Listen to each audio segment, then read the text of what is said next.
नमस्कार, welcome to email आचार्य।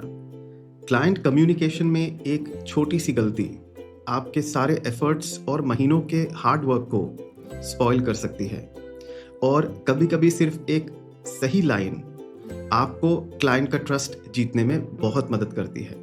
देखिए, clients not only जज you by what you deliver, but they also observe how you communicate with them. तो ऐसे में client communication को सीखना, डूज एंड डोंट्स का ध्यान रखना बहुत ज़रूरी हो जाता है।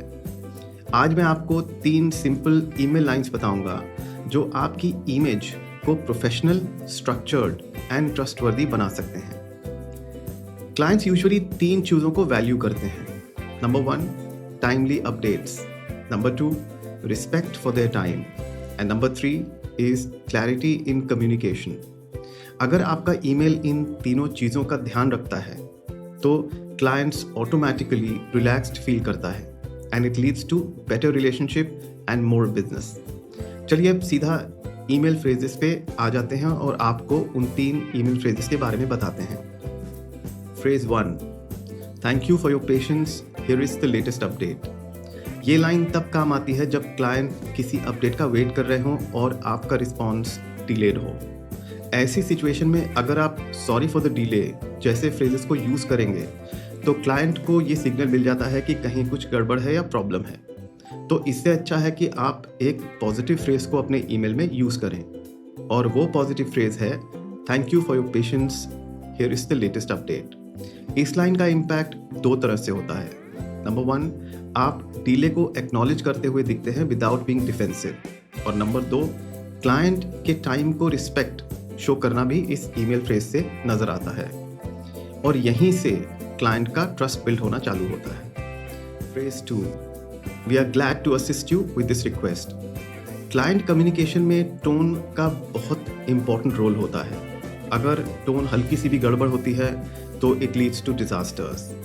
क्लाइंट को ईमेल पढ़ के ये समझ में आ जाना चाहिए कि आप उसे विलिंगली सपोर्ट कर रहे हो, ना कि वो आपसे फॉलो अप कर रहा है। अगर आप we will do this, no problem, we will handle it जैसे फ्रेजेस को अपनी ईमेल में यूज़ करेंगे तो ये थोड़ा सा इनफॉर्मल हो जाता है।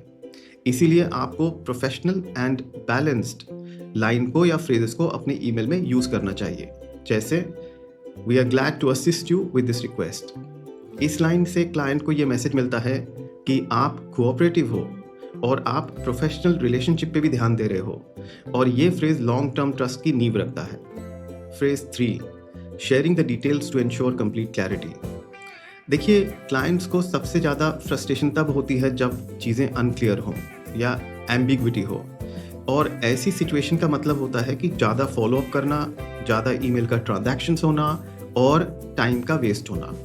ऐसी सिचुएशन में आपको स्ट्रॉन्ग क्लैरिटी फोकस्ड फ्रेज को यूज़ करना चाहिए, जैसे sharing the details to ensure complete clarity. इस लाइन का सिग्नल क्लियर होता है, आप कन्फ्यूजन अवॉइड करना चाहते हैं और आप क्लाइंट के क्वेश्चंस को पहले से ही एंटिसिपेट करके रखते हैं।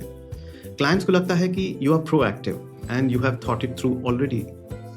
देखिए, क्लाइंट ईमेल्स सिर्फ इंफॉर्मेशन एक्सचेंज नहीं होती, वो रिलेशनशिप मैनेजमेंट का एक बहुत इंपॉर्टेंट एंड इंटीग्रल पार्ट होती है, और क्लाइंट्स को परफेक्शन से ज़्यादा प्रेडिक्टेबिलिटी एंड क्लैरिटी चाहिए होती है। अगर आपका ईमेल उनके माइंड को काम रखता है तो आप ऑटोमेटिकली स्टैंड आउट करते हो और आपका रिलेशनशिप इंप्रूव होने लगता है। तो नेक्स्ट टाइम जब क्लाइंट को ईमेल लिखो तो इन 3 लाइंस को कॉन्शियसली यूज़ करने की कोशिश कर सकते हो आप, और आपको टोन में, रिस्पॉन्सिवनेस में और रिलेशनशिप में फ़र्क पता लगना चालू हो जाएगा। अगर ये वीडियो आपको यूज़फुल लगा तो कमेंट्स में लिखिए क्लाइंट रेडी, और चैनल को सब्सक्राइब कीजिए for more practical email and client communication tips. जाते जाते एक छोटा सा रिकमेंडेशन, बिजनेस सिर्फ फ्लॉलेस डिलीवरी से नहीं चलता, ट्रस्ट का उसमें बहुत इंपॉर्टेंट रोल रहता है। Thank you so much.